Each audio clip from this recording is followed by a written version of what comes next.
Hi friends, నేను మీ all round Venky Vemulawada. Part 1 చూశారు కదండి. కొండాట్ జర్నీ 2 చూడండి, పార్ట్ 2. ఫ్రెండ్స్, కొండాట్ అంటేనే కోతులు, ఇప్పుడు అంతటా కోతులే. సో ఫ్రెండ్స్, మెయిన్ గోపురం నుండి ముందుకు వస్తే రైట్ సైడ్లో మనకు కొత్త గుండం కనిపిస్తుందండి. ఈ ధర్మగుండం ఎంత మంచిగా, ఎంత నీట్గా ఉంది చూడండి. అసలు చాలా బాగా అనిపించింది.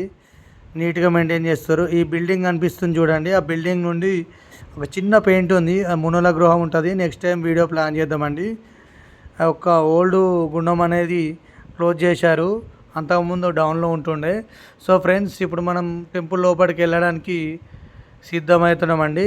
మా పాపకి మా బాబుకి క్లీన్ చేస్తున్నా అండి. ఆ కాళ్ళు కడుక్కోవడం కానీ వాటర్ పైన చల్లుకోవడం అనేది మన పద్ధతి.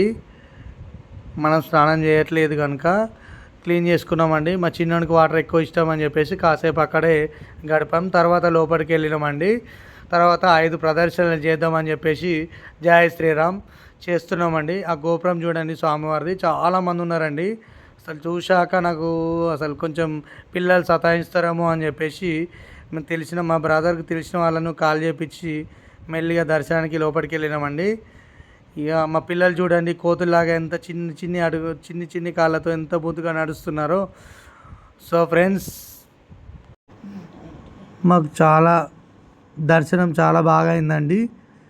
సో బయటకు వచ్చి మేము గజస్తంభం ముందు ఇలా దండం పెట్టుకోవడం నాకు చాలా ఇష్టం అండి. మా పిల్లలు కూడా ఇంట్లో ఆడుకున్నట్టు నాతో ఆడుకున్నారండి. పార్ట్ 3 కావాలన్నాళ్ళు జై శ్రీరామ్ అని కామెంట్ చేయండి. జై శ్రీరామ్.